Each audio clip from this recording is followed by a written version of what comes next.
오늘 이제 하나님 말씀 함께 읽었는데요. 요리문답에서 이제 10계명 중에서 5번째 계명을 지금 보고 있는 중입니다. 5번째 계명은 사람에 대한 계명이죠. 그죠? 사람에 대한 내 부모를 공경하라 이런 계명입니다. 근데 이 루터포드 목사님은 부모라고 말할 때, 부모를 공경하라라고 말할 때 그 부모를 아주 넓게 보고 있는 것을 보게 됩니다.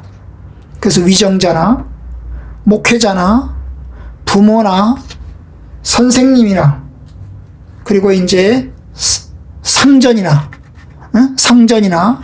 노인이나 이렇게 넓게 보고 있는 것을 보게 됩니다. 그래서 이제 그 윗사람이 이제 아랫사람에게 어떻게 대할 것인가도 이야기를 합니다. 아랫사람이 윗사람을 섬기는 것만 이야기하지 않고, 자녀가 부모를 섬기는 것만 이야기하지 않고, 성도들이 목회자를 섬기는 것만 이야기하지 않고, 목회자가 성도들을 어떻게 섬길 건가, 또 부모가 자녀를 어떻게 대할 건가, 상전이 어떻게 아랫사람을 대할 건가까지 이야기를 하고 있습니다. 그런 면에서 쌍방 루터포드 목사님은 그거를 다 얘기하고 있습니다. 자, 오늘 이제 보면 또 하나 특징이 하나 있는데요. 대부분은 윗사람의 책임을 먼저 이야기를 하고 있습니다. 사실 5계명은 부모를 공경하라라고 했는데 아랫사람이 윗사람에 대한 계명이잖아요. 그죠? 부모를 공경하라. 그런데 이 루터포드 목사님은 윗사람의 책임이 더 큰 것을 이야기를 하고 있고, 그래서 윗사람에 대한 이야기를 먼저 하는 경우가 대부분입니다. 한번 생각해 보세요. 자녀에게 부모를 공경하라라고 이야기를 합니다만은, 여러분, 자녀가 부모를 공경하려면 자녀가 커야 됩니다. 어느 정도 커야 됩니다. 적어도 한 4, 5살, 7살, 8살 이렇게 되어야 됩니다. 그럼 그때까지는 어떻게 해야 됩니까?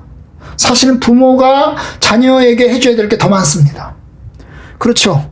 자녀가 잘하도록 하려면, 자녀가 부모를 공경하도록 하려면 부모가 먼저 뭡니까? 자녀를 잘 돌보고 케어할 필요가 있는 것입니다. 우리 사람은 태어날 때 어린아기로 태어납니다. 아무것도 못하고 부모의 돌보심을 받으면서 절대적으로 부모에게 의지합니다. 어린아기가 무슨 공경이 있겠습니까? 어린아기가 무슨 공경이 있겠습니까? 어린아기들에게는 공경이라는 게 없는 것입니다. 우리 손녀 이제 이현이가 저희 집에 와 있는데요. 얘가 무슨 공경이 있겠습니까? 하루 종일 울고 먹고 자고 그 다음에 발버둥 치는 게 그의 일입니다. 주기적으로 기저귀 갈아줘야 되고 또 씻겨줘야 되고, 그게 부모의 일입니다. 그럼 그 아이가 자라면서 이제 어떻게 합니까? 엄마가 나를 돌봐주셨구나, 부모님이 나를 챙겨주셨구나, 그래서 나도 부모님을 공경해야지, 이렇게 해서 공경하는 것입니다. 마찬가지입니다. 여러분, 윗사람의 책임이 굉장히 중요한 것입니다. 윗사람의 책임이 중요한 거예요. 목회자와 성도들 간의 관계도 마찬가지입니다. 여러분, 성도들의 책임도 중요합니다. 목회자를 섬기고 공경하는 것도 중요합니다만은, 사실 어떤 의미에서는 목회자의 책임이 더 큽니다. 왜요? 성도들이 아무것도 모르잖아요. 하나님의 말씀을 신실하게 전하고 위하여 기도하고, 이게 책임이잖아요. 그죠? 그 책임을 잘 감당하지 못하는 목회자들을 향해서 어떻게 그 목회자를 공경하고 섬길 수가 있겠습니까? 그런 면에서 목회자의 책임이 더 큽니다. 그걸 우리가 염두에 둬야 됩니다. 염두에 둬야 됩니다. 그렇기 때문에 성경은 이렇게 이야기를 합니다. 내 형제들아, 너희는 선생된 우리가 더 큰 심판을 받을 줄 알고, 선생된 우리가 더 큰 심판을 받을 것이다. 그렇기 때문에 웬만하면 너희들이 선생이 되지 마라. 선생된 우리가 성도, 자녀된 그 학생된 사람들보다 더 큰 심판을 받는다는 것입니다. 똑같은 심판을 받는 게 아니라 선생의 심판이 더 크다는 것입니다. 선생이 받을 심판이 더 크다는 거예요. 왜 그럴까요? 자기 행동도 있지만 가르침에 대한 책임이 큰 것입니다. 다른 사람을 올바로 인도하느냐 인도하지 못하느냐에 대한 책임이 훨씬 더 큰 것입니다. 하나님 앞에서 그래요. 왕의 책임, 위정자의 책임, 목자의 책임이 큰 것입니다. 그걸 우리가 염두에 둬야 됩니다. 오늘 본문에 계속해서 봅시다. 오늘 이제 루터포드 목사님의 요리문답도 마찬가지인데요. 이제 오늘은 주인과 하인, 그리고 선생과 학생, 그리고 청년, 노인, 부자와 강한 자, 이런 것들을 다루고 있습니다. 한번 오늘 이제 순서대로 보기를 원합니다. 자, 510번 보겠습니다. 510번 문 제가 읽고 답은 여러분이 같이 읽겠습니다. 주인의 의무는 무엇인가? 하인을 형제같이 섬기고 그들에게 하나님의 길을 가르치고 마땅한 임금을 지급하는 것이다. 여기도 마찬가지로 이제 상전과 하인, 주인과 하인 중에서 주인을 먼저 이야기를 하고 있습니다. 주인의 책임이 무엇이냐? 여기 세 가지입니다. 세 가지. 첫째, 하인을 형제같이 여겨라. 여러분, 그 당시에는 노예가 있던 상황이었어요. 지금은 노예가 없죠. 지금은 하인도 없습니다. 노예가 없어요. 종속되어서 24시간 종속되어 있는, 그래서 인격까지 완전히 포기된 이런 사람 없습니다. 우리는 지금은 이제 직장에 출근해서 일정 시간 동안 종속되어 있죠. 24시간 종속되는 사람 그렇게 많지 않을 것입니다. 그런데 바로 이 주인의 책임, 주인은 뭡니까? 24시간을 지배하는 사람입니다. 그런데 이 주인에게 이야기합니다. 하인을 형제같이 여겨라. 엄청난 거죠, 그죠? 자기 하인을 누구처럼 생각하라고요? 형제처럼 생각하라는 것입니다. 이것이 성경의 가르침입니다. 형제같이. 이걸 이야기하는 성경이 바로 빌레몬서입니다. 여러분들이 이제 빌레몬서를 보시게 되면 이 빌레몬서에서 사도 바울은 빌레몬에게 이제 오네시모를 보내면서, 오네시모는 빌레몬의 노예였습니다. 그런데 이 빌레몬의 노예였던 이 오네시모가 어떻게 합니까? 주인에게서 도망을 칩니다. 도망을 쳐서 로마로 도망쳐 왔어요. 그리고 로마에서 잡혔습니다. 그리고 감옥에 들어왔습니다. 그 감옥에서 바울과 한 방에 같이 지내게 되었던 것입니다. 그런데 이제 이 오네시모가 풀려나면서 이 오네시모를 다시 빌레몬에게 돌려보냅니다. 돌려보내면서 쓰는 편지가 바로 빌레몬서입니다. 내가 너에게 오네시모를 다시 돌려보낸, 오네시모를 너 빌레몬에게 다시 돌려보낸다. 그를 형제처럼 대하라. 응? 형제처럼 대하라. 여러분, 예수 믿는 사람들, 여러분, 노예와 노예 주인이 다 같이 예수를 믿으면 어떻게 돼야 됩니까? 형제처럼 돼야 되는 것입니다.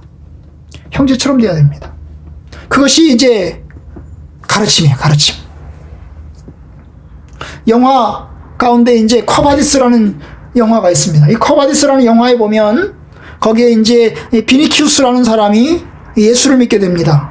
리기아라고 하는 여자를 사랑해서 그 리기아는 여자를 통해서 예수를 믿게 됩니다. 그런데 리기아는 다른 나라의 공주였는데 포로로 잡혀왔습니다. 로마 장군의 집에 포로로 잡혀와서 지내게 되었어요. 그런데 이 로마 장군은 이 리기아라는 공주를 자기 수양딸로 삼았습니다. 로마 정부에서 볼 때는 노예입니다. 로마 정부에서 볼 때는 노예이지만 이 장군은 이 사람을 자기 딸로, 리기아는 자기 딸로 수양딸로 삼아서 결국 신앙생활을 이제 같이 해가게 되는 것입니다. 누가 먼저 예수를 믿는지는 잘 모르겠는데 어쨌든 그 가족이 다 예수를 믿습니다. 예수를 믿는 그 가족 안에서 형제로 대해가는 것을 보게 됩니다. 여러분, 그것입니다. 세상 사람들은 오늘도 갑질을 합니다. 예수 안 믿는 사람들은 자기 아랫사람, 일정 시간만 종속되어 있는 사람을 아주 갑질을 합니다. 그래서 그것 때문에 신문에 나기도 하고 다른 사람에게 고통을 가져다 주기도 합니다. 그런데 여러분, 성경은 말합니다. 형제같이 대하라. 주인의 의무는 형제같이 대하라. 두 번째, 그들에게 하나님의 길을 가르쳐라. 주인의 의무 두 번째는 뭐예요? 하나님의 길을 가르쳐라. 하나님의 길을 어떻게 가르칩니까? 말로 가르치겠죠. 그런데 말로 가르치기 전에 뭘로 가르쳐야 돼요? 행동으로 가르치게 되는 것입니다. 그가 그리스도인의 선한 행동을 보이면, 믿음의 본을 보이면서 그들에게 하나님을 경외하고 섬기는 것을 가르치게 되는 것입니다. 그런데 여러분, 그 주인이 경건하지 않고 하나님의 진리 안에서 올바른 삶을 살지 않으면 그 아랫사람이 예수를 믿지 않습니다. 예수를 믿지 않습니다. 그러니까 참으로 어려운 거예요. 이 길은 참으로 어려운 길입니다. 주인의 책임이 얼마나 어려운 일인지 모릅니다. 그리고 마땅한 임금을 지급하는 것이다. 생계를 영위하도록 여러분 자기 아랫사람에게 임금을 줘야 될 것을 주지 않으면서 일을 시킬 수는 없습니다. 물론 어렵기 때문에 회사가 너무나 어렵고 사는 것이 너무나 어려워서 같이 굶는 것은 괜찮아요. 그건 이해하지 않겠습니까? 그죠? 저분도 충분히 어렵구나 이해하지 않겠습니까? 근데 여러분 이중적이 되어서는 안 되는 것입니다. 어려워서 못 줄 수도 있는데요. 최선을 다해야 됩니다. 그것이 성도들의 모습입니다. 마땅한 임금을 지급하는 것이다. 주인의 책임이에요. 주인의 책임. 그 당시에 중세시대에, 중세시대잖아요. 그죠? 중근세 시대에 루터포드 목사님은 그 당시에 있는 이 주인들을 향해서 성도들에게 어떻게 대해야 될 거를 이야기를 했습니다. 오늘 본문에 보면 에베소서 6장에 보시면 6장 9절에 보면 이렇게 이야기를 합니다. 상전들아 너희도 그들에게 이와 같이 하고 위협을 거쳐라. 위협이라는 게 협박이죠. 협박하지 마라. 그럼 이와 같이라는 게 뭘까요? 주님을 대하듯이 주님께 하듯이 그 아랫사람을 대하는 것을 주님을 대하듯이 하고 협박을 거쳐라. 왜요? 이는 그들과 너희의 그 하인들 그들이 섬기는 상전과 네가 섬기는 상전이 하늘에 계시고 그에게 하나님은 사람을 외모로 보지 않는다. 외형으로 보지 않는다. 그렇기 때문에 하나님 안에서 어떻게 해요? 참으로 그 약한 자들을, 아랫사람들을, 종들을 신실하게 잘 섬겨야 되는 것입니다. 사실 그러면 존경을 받습니다. 그죠? 그렇게 잘하면 존경받지 않겠어요? 존경을 받습니다. 하인의 의무 봅시다. 하인의 의무는 무엇인가? 하나님을 섬기듯이 마음을 다해 섬기는 것이다. 네. 하나님을 섬기듯이 마음을 다해 섬기는 것이다. 마음을 다해서 하나님을 섬기는 것처럼 그 주인에게, 그 상전에게 최선을 다하는 것입니다. 오늘 말씀 에베소서 6장 5절에 보면 종들아 두려워하고 떨며 성실한 마음으로 육체의 상전에게 순종하기를 그리스도께 하듯 하라. 최선을 다해서 성실한 마음 자세로 그 육체의 상전을 섬겨라 그 말입니다. 그리스도를 섬기는 것처럼 육체의 상전을 섬겨라. 이것이 루터포드 목사님이, 아니 성경이 우리에게 가르치는 것입니다. 하나님께서는 이와 같은 자를 칭찬하시고 축복할 것입니다. 사람이지만, 그 상전이 사람이지만 하나님처럼 대하라는 거예요. 베드로전서에 보면 그 주인이 설령 까다로운 주인이라 할지라도 그 주인이 좋은 주인이 아니고 아주 까다롭고 그리고 악한 주인이라 할지라도 최선을 다해서 섬길 것을 우리에게 가르치고 있습니다. 그것이 하나님의 말씀입니다. 저와 여러분들이 이런 사람으로서 성실하게 잘 섬겨나갈 수 있기를 바랍니다. 그 다음에 512번 이제 선생에 관한 이야기입니다. 배운 자와 선생의 의무는 무엇인가? 자기 학식에 대해 교만하지 않으며 학생들에게 하나님을 경외하도록 가르치며 예의 범절을 가르치는 것이다. 여기도 이제 세 가지를 이야기하고 있습니다. 첫째, 뭐예요? 교만하지 말아라. 자기 학식에 대해서, 내가 가지고 있는 지식에 대해서 교만하지 말아라. 사실 우리가 알면 얼마나 알겠습니까? 학생보다는 조금 더 알겠지요. 그러나 하나님 앞에서는 우리가 여전히 열등하고 부족한 것입니다. 아는 것도 있지만 모르는 게 더 많습니다. 아는 것 빼면 다 모릅니다. 우리 시은이가 어저께 그 말을 하더라고요. 아빠, 나는 아는 것 빼고는 다 몰라. 그랬어요. 그래서 저도 그랬어요. 나도 아는 것 빼고는 다 몰라. 그랬어요. 우리 모두가 다 아는 것 빼고는 다 모릅니다. 약간의 차이일 뿐이죠. 한치두치 약간의 차이일 뿐입니다. 그렇기 때문에 절대로 교만해서는 안 됩니다. 교만해서는 안 돼요. 왜냐? 교만한 사람을 존경하지 않습니다. 그죠? 응? 교만한. 그리고 깔보고 무시하고 존경하지 않습니다. 두 번째, 뭐예요? 하나님을 경외하도록 가르쳐라. 학생들에게 하나님을 경외하도록 가르쳐야 된다. 올바른 도리를 가르치는데 하나님을 경외하도록. 왜? 하나님을 경외하는 것이 가장 지식의 가장 첫 번째입니다. 그렇기 때문에 하나님을 경외하도록 가르쳐야 됩니다. 예수 믿는 사람들은 더더욱 그러합니다. 자기 학생이 하나님을 모른다면 여러분 하나님을 알도록 가르쳐야 됩니다. 만약에 선생이 하나님을 모른다면 엄밀한 의미에서는 선생이 될 자격이 없습니다. 하나님 안에서 겸손하고 그리고 자기보다 위에 계신 그 하나님을 인정하고 그리고 그 하나님을 내가 마땅히 섬겨갈 때 학생들도 하나님을 섬겨갈 것입니다. 여러분은 누구를 존경하시나요? 여러분의 부모님을 존경하죠. 부모님을 왜 존경하시나요? 많은 지식을 가르쳐 주셔서 존경합니까? 여러분들에게 많은 지식을 가르쳐 주신 분은 학교에 있습니다. 그런데 여러분의 부모님은 왜 존경하나요? 나를 사랑하고, 그죠? 또 나를 위해서 희생하고 자기를 헌신하고 섬겼기 때문에 존경하는 것입니다. 비록 그 부모님이 나보다 무식해도 이 세상에서 나보다 아는 것이 좀 부족해도 존경하는 것입니다. 마찬가지예요, 여러분. 선생이 가장 최고의 것은 하나님을 경외하도록 가르치는 겁니다. 그리고 또한 예의 범절을 가르치는 것입니다. 지식이 먼저가 아니라 사람 되는 것이 먼저라 그 말입니다. 그죠? 사람 되는 것이 먼저입니다. 존경하는 선생님이 되도록 해야 됩니다. 그러면 학생의 책임 혹은 젊은이의 책임은 뭘까요? 513번 청년의 의무는 무엇인가? 젊은 시절에 창조주를 기억하는 것과 학생의 정욕을 멀리하고 노인을 공경하는 것이다. 예, 여기 보면 이제 청년의 의무에 대한 이야기를 했어요.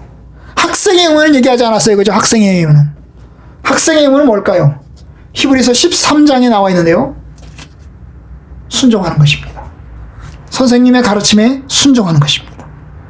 여기 나와 있지 않습니다. 그런데 청년의 의무는 뭐냐? 젊은 시절의 창조주를 기억하는 겁니다. 젊은 시절에 가급적 이른 나이에 하나님을 알고 창조주를 기억하고 경외하는 겁니다. 왜냐? 그래야 평생 동안 하나님을 경외하고 하나님을 섬길 수 있기 때문입니다. 늙음막혀서 인생의 맨 마지막 끝에서 하나님을 알면 하나님을 섬길 수 있는 시간 많지 않습니다. 그렇기 때문에 젊은 시절에 하나님을 알고 창조주를 아는 것이 축복입니다. 여러분, 인생을 미리 배우는 거예요. 전도서의 말씀이 그렇습니다. 여러분, 구약 성경에는 전도서라는 책이 있습니다. 이 전도서는 그야말로 전도하는 책입니다. 전도하는 책. 그런데 여러분, 이 전도하는 책, 이 전도서를 보면 인생이 덧없음을 이야기합니다. 이것저것 해봤는데 하는 것마다 별로 의미가 없습니다. 이 세상에서 우리가 하는 것이 사실은 별로 의미가 없습니다. 돈 버는 것이 의미가 있을까요? 돈 벌 때는 아주 그것이 기쁘고 의미가 있는 것처럼 생각이 됩니다. 그리고 그 번 돈 가지고 쓰는 것이 얼마나 기쁘고 즐거운지 모릅니다. 그러나 여러분, 그것도 별로 의미가 없습니다. 갖고 싶은 거 갖는 것도 별로 의미가 없습니다. 계속 한도 끝도 없이 갖는 것이 나를 만족시켜 주나요? 그렇지 않습니다. 여러분, 가장 의미가 있는 것은 어떤 의미에선 하나님을 경외하는 거예요. 여러분들이 그러잖아요. 가장 밖에 나가서 이제 많은 것을 가지고 또 많은 것을 얻고, 그렇지만 여러분들이 가장 소중한 것이 가족이잖아요. 사업에 성공하고 돈을 많이 벌고 그 다음에 내가 높은 지위를 가졌어도 맨 마지막에 남는 것은 나의 가족이잖아요. 그렇죠? 나의 가족이잖아요. 그 많은 부가 내가 돈을 많이 벌었는데 그 돈을 많이 번 것이 우리 자녀에게 해가 될 수도 있잖아요. 그죠? 그죠? 결국은 나의 자녀입니다. 나의 가족이잖아요. 마찬가지로 젊은이에게서 가장 중요한 것은 창조주 하나님을 기억하는 거예요. 하나님을 경외하는 것입니다. 그리고 두 번째, 젊은이의 정욕을 멀리하고. 젊은이의 정욕이 뭐예요? 방탕하게 사는 것입니다. 방탕하게 사는 거예요. 그런 방탕하게 사는 것을 하지 말아라. 왜? 인생은 참으로 길게 살아야 되는데, 나는 살아있는 시간 동안에 하나님을 신실하게 잘 섬겨야 되는데, 여러분, 정욕에 빠지면 무너지기 쉽고 또 여러 가지 고통을 또 당하게 됩니다. 최근에 이제 여러분이 이제 낙태에 관한 이야기, 또 신생아의 유기에 관한 이야기를 듣습니다. 젊은이들이 이제 뭐예요? 어떻게 하다가 남자를 알고 여자를 알고 서로 이제 즐기고 기쁘게 보내다가 여러분 그러다가 이제 임신이 됩니다. 자녀를 낳습니다. 그럼 그 자녀를 낳고 키우는 거 힘드니까 어떻게 합니까? 여러분 낙태를 하게 되고 결국 유기까지 버리게까지 됩니다. 사람들은 이야기합니다. 나도 즐길 권리가 있다. 나도 내 나를 즐길 권리가 있다. 이야기합니다. 여러분. 그러나 여러분 나의 권리도 중요하지만 상대방이 생명이에요. 어린아기가 생명이잖아요. 그 생명의 권리는 어떻게 하실랍니까? 저는 그런 의미에서 낙태는 반대하며 그리고 또한 유기도 반대합니다. 정욕대로 사는 것 중지하고 본능대로 사는 것 좀 절제하고 그리고 살아야 됩니다. 하나님의 뜻입니다. 정욕대로 살지 마라. 정욕을 절제하라. 그리고 또한 나이 든 이를 공경하라. 노인을 공경하라. 노인을 공경하라. 이게 젊은이의 의무입니다. 일생을 헌신되게 살아온 분들을 존경하는 것입니다. 비록 그들은 이제 노인이 돼가면 돼갈수록 생활은 보수적이 돼가고 또 여러 가지 이 젊은 사람들이 보기에는 여러 가지 따라오지 못하는 부분이 있습니다만은 그러나 여러분 존경해야 됩니다. 그것이 젊은이의 의무입니다. 그러면 노인의 의무는 뭘까요? 의의 길을 걷는 것과 믿음과 사랑과 인내의 본을 보이는 것이다. 네, 노인의 의무는 뭐냐? 노인의 의무는 의의 길을 걸어가는 것입니다. 올바른 길. 그것이 이제 젊은 사람들에게 본이 될 수 있는 길이죠. 의의 길을 걸어가는 것입니다. 삐뚤어지는 길을 걷지 말고 올바른 길, 믿음의 길로 걸어가야 됩니다. 그것이 이제 젊은 사람들에게 본이 됩니다. 믿음과 사랑과 인내의 본을 보이게 되는 것입니다. 오늘 우리가 읽은 두 번째 말씀, 디도서 2장을 봅시다. 디도서 2장을 보면 이제 바울이 디도에게 이제 디도 목회자죠. 목회자인 디도에게 성도들에게 가르칠 것에 관한 이야기를 합니다. 어떻게 가르칠 거냐? 2절에 보면 늙은 남자, 노인들에게 가르칠 것. 그 다음에 3절에 보면 여자 노인들에게 가르칠 것을 이야기하고요. 그 다음에 4절에 보면 이제 젊은 여자에게 가르칠 것에 관한 이야기를 하고 있고요. 그 다음에 6절에 보면 젊은 남자에게 가르칠 것을 이야기를 하고 있습니다. 여기 보시면 늙은 남자에게 이야기하는 말을 봅시다. 늙은 남자로는 절제하며 경건하며 신중하며 믿음과 사랑과 인내함에 온전하게 하고. 여러분 결국 이제 뭡니까? 나이 많은 노인들의 생활이 어때야 되냐는 거예요. 무절제하고 그 다음에 경건하지 않고 함부로 행동하는 그런 삶을 살아서는 안 된다는 것이요. 오히려 그들은 삶에 절제하고 경건하고 신중해야 됩니다. 그리고 또한 믿음과 사랑과 인내함에 온전해야 됩니다. 온전하겠다는 말은 자기 자신을 잘 해서 그걸로 하여금 젊은 남자들에게 본이 되어야 되는 것이, 젊은 남자들에게 본이 되어야 되는 것입니다. 그것이 7절입니다. 범사에 네 자신이 선한 일에 본을 보여라. 선한 일에 본을 보여라. 젊은 사람 앞에서 본을 보여라. 자녀들 앞에서 부모가 본을 보이듯이 본을 보여라. 이것이 노인의 의무입니다. 그러니까 본인이 경건하게 살고 다른 사람에게 본을 보여야 되는 것입니다. 이것이 노인의 의무입니다. 그 다음에 515번 부자의 의무는 무엇인가?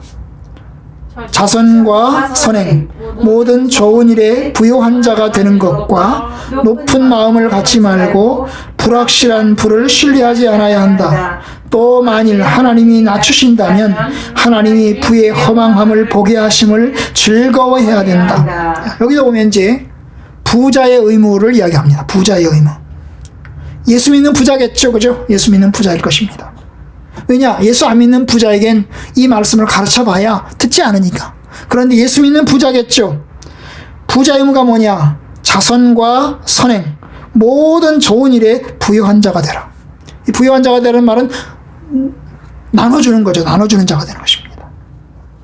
자선을 행하고 선행을 하고 모든 전한 일에 부요한 자가 되라. 이것이 이제 바울이 가르치는 것입니다.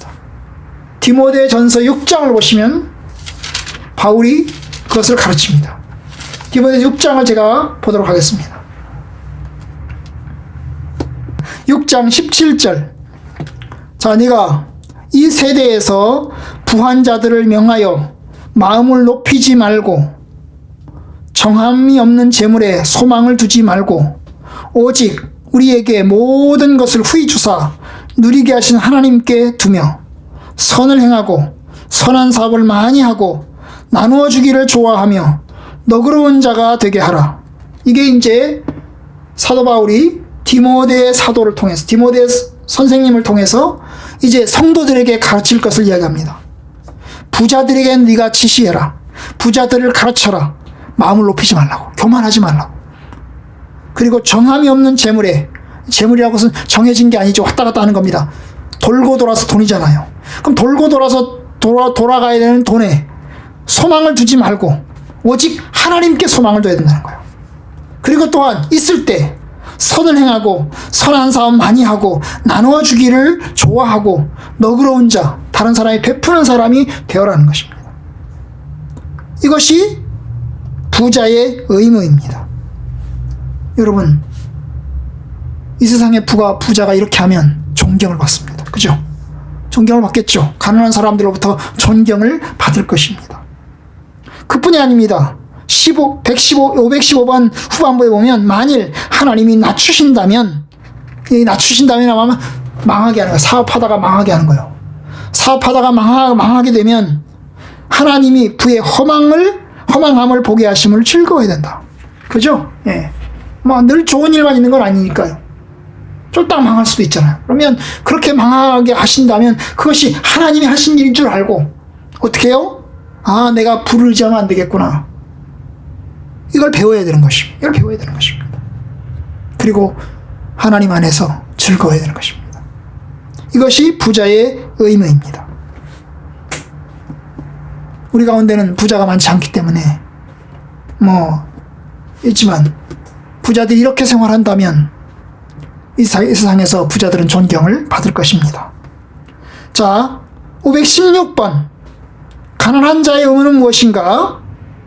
가난에 처하는 것을 배우는 것과 하나님의 나라를 먼저 구하는 것이다. 여러분, 가난한 자도 하나님 앞에서 의무가 있는 거예요. 그거 뭡니까? 가난에 처하는 것을 배우는 것입니다. 사실 가난을 내가 선택해서 가난한 사람은 없습니다. 그죠? 가난을 선택한 건 아니죠. 그것은 하나님께서 나를 가난하게 만드신 것입니다. 그죠? 가난하게 만드신 것입니다. 그러면 그 가난하게 만드신 그 상황 속에서 어떻게 해요? 하나님이 나를 그렇게 하셨으니까 어떻게 해요? 그 속에서 내가 하나님을 의지하는 것을 배우는 겁니다. 가난에 처하는 것을 배우는 것입니다. 아무도 원하는 사람 없습니다. 그러나 여러분, 그 속에서도 배울 게 있는 거예요. 가난에 처하는 걸 배우는 거예요. 하나님이 하신 것, 하나님의 뜻을 배우는 것입니다. 그리고 그런 가운데서 하나님의 뜻을 구하는 것입니다. 먼저 그의 나라와 그의 의를 구하라 했으니 하나님을 구하는 것입니다. 여기서 제가 하나 더 붙인다면, 그러나 내가 가난하다고 해서, 내가 가난한 가운데 있다고 해서 그것 때문에 주눅들거나 그것 때문에 위축되거나 그러진 말라는 거예요. 그러지 말라는 거예요. 왜? 하나님이 하신 거잖아요. 우리는 하나님을 의지하는 사람들입니다. 어디서든지 하나님 앞에 담대한 사람들입니다. 하나님을 경외하고 하나님을 의지하는 사람들입니다. 그렇기 때문에 우리가 이런 가운데서 주눅들지 않고 하나님을 구하는, 먼저 그의 나라와 그의 일을 구하는 우리 성도들이 되어야 되겠습니다. 517번 문. 동료 간의 의무는 무엇인가? 사랑하도록 하는 것과 다른 사람을 나보다 낮게 여기는 것이다. 네, 사람들끼리, 같은 동료 간에, 친구들끼리입니다. 같은 친구들끼리, 서로 동료들 간에 어떻게 해야 됩니까? 서로 사랑해야 됩니다. 서로 사랑해야 되고, 또 다른 사람을, 나의 친구를, 나의 동료를 존경해야 되는 것입니다. 다른 사람보다 나보다 나를 낮게 여기고 깔보고 무시하고 이게 아니라 나보다 낮게 여기고, 그리고 내가 겸손하게 되어야 됩니다. 그러면 그 친구도 나를 좋아하고 나를 존경하게 됩니다.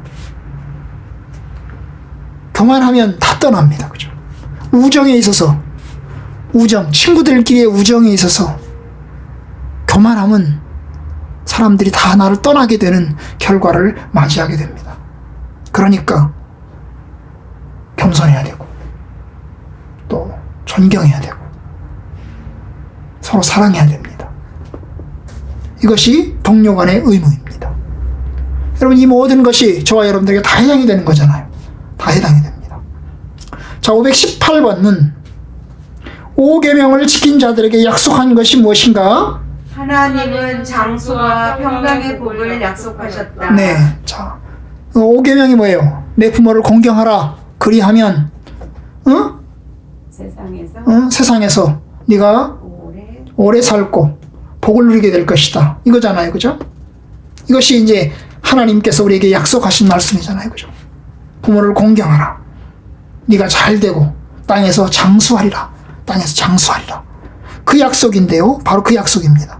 하나님께서는 우리가 5계명을 잘 지킨 자에게 이 땅에서는 평안함과 그리고 장수의 복을 허락하여 주신다고 약속하셨습니다. 약속하여 주셨습니다. 그걸 믿고 우리가 하나님의 말씀대로 서야 되겠습니다. 마지막 질문, 519번 질문. 그러면 악한 사람이 오래 살고 경건한 사람이 일찍 죽는 일은 어떻게 된 것인가? 큰 집에 구리와 철이 가득 차 있어도 약간의 황금에 비할 수 없다. 이와 같이 경건한 자의 짧은 생은 악한 자의 긴 연수보다 훨씬 값지다. 네. 자, 이게 이제 518번에 대한 반대 질문입니다. 5계명을 잘 지킨 자에게 장수의 복과 평강의 복을 약속하셨잖아요. 그런데 이 세상을 보면 여러분, 신실하고 경건한 사람들이 평강과 장수를 경험하는 일도 있지만 반대로 악한 사람들이 더 평강하고 또 악한 사람들이 더 오래 살고 그리고 경건한 사람이 일찍 죽고 더 많은 고난을 겪는 것을 보게 됩니다. 그렇게 되면 우리는 질문합니다. 하나님이 살아계신가? 하나님이 과연 정의로우신가? 이렇게 질문합니다. 바로 그것에 관한 이야기입니다. 악한 사람이 오래 사는 거, 이게 참 불공평하다. 아니, 경건하고 하나님의 뜻 안에서 사는 사람이 장수하고 평강의 복을 누려야 될 터인데 왜 악한 사람이 오래 사냐? 경건한 사람은 왜 이렇게 고난을 당하고 힘들게 살고 일찍 죽느냐? 바로 그에 대한 이야기인 것입니다. 성경은 그것도 이야기를 합니다. 큰 집에 구리와 철이 가득 차 있어도 약간의 황금에 비교할 수 없다. 결국 구리와 철은 많아도 약간의 황금이 소중하다는 거죠. 약간의 황금이 소중하다. 이와 같이 경건한 자의 짧은 생은 악한 자의 긴 연수보다 훨씬 값지다. 여기서 이제 이야기하는 것이 바로 그것입니다. 경건한 자가 고난을 누리다가 고난을 받다가 일찍 죽는 것이 하나님 보시기에는 아주 가볍게 보신다는 거예요. 가볍게 보신다. 여러분, 가인과 아벨 이야기를 보십시오. 여러분, 가인이 오래 살았습니까? 아벨이 오래 살았습니까? 가인이 오래 살았죠. 아벨이 일찍 죽었습니다. 그것도 가인에 의해서 죽임을 당했습니다. 가인에 의해서 죽임을 당했습니다. 악한 자는 가인입니다. 경건하고 의로운 자는 아벨이었습니다. 그런데 여러분, 하나님께서 그 아벨을 어떻게 대하시나요? 아벨의 핏소리가 하나님 보좌에 닿았습니다. 하나님의 아벨의 핏소리가, 아벨이가 죽었잖아요. 일찍 죽었잖아요. 그 아벨의 고난과 그 피가 하나님의 보좌를 움직이고, 그래서 그 아벨은 평안 가운데서 하나님의 품에 안식합니다. 반대로 가인은 이 세상에서 어떻게 삽니까? 오래 살지만 그의 마음은 평안하지 않습니다. 그의 마음은 평안하지 않아요. 여러분, 맞아요. 누가 하나님의 품에 안깁니까? 오래 사는 자가 하나님 품에 안기는 게 아닙니다. 하나님의 품 안에서 안기는 자는 가난하고 약하고 고난받으며 힘겹지만 그래도 하나님을 경외하고 의지하는 사람입니다. 그 가치예요. 그 가치. 여러분, 그러니까 우리가 모두가 다 하나님의 뜻에 합당하게 삽시다. 비록 지금 우리가 부자가 아니고, 지금 우리가 이렇게 주인이 아니고, 그리고 우리가 힘이 있는 권력자가 아니고, 그럴지라도 하나님 안에서 경건하고 하나님의 진리 가운데서 살아가십시다. 하나님께서 우리의 삶을 기억하시고, 하나님께서 우리의 모두에게 은혜와 평강으로 인도하시고 마지막 날에 주 앞에 설 것입니다. 우리는 예수 그리스도의 재림을 기다리는 사람들입니다. 그죠? 이 세상을 전부로 생각하는 사람들이 아니고 하나님의 나라를 바라보는 사람들입니다.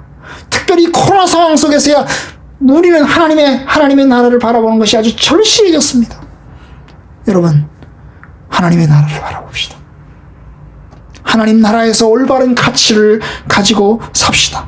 하나님의 뜻에 합당한 사람이 됩시다. 주께서 저와 여러분들을 기억하시고 갚으실 것입니다.